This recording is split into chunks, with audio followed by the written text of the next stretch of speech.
கர்த்தருக்கு ஸ்தோத்திரம். இந்த நாளுக்கான தேவ வார்த்தை ஆதியாகம புஸ்தகம் 12ஆம் அதிகாரம் 2வது வசனம். நீ ஆசீர்வாதமாய் இருப்பாய். இந்த நாளின் தேவ வார்த்தையின்படி ஆண்டவராகிய இயேசு உங்களை ஆசீர்வதிப்பார்.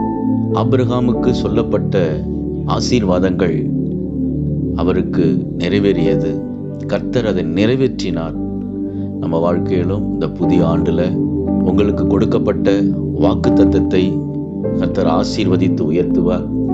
இந்த ஆண்டிலே நீங்கள் பெற்ற வாக்குத்தத்தத்தின்படி ஆசீர்வதிக்கப்படுவீர்கள்.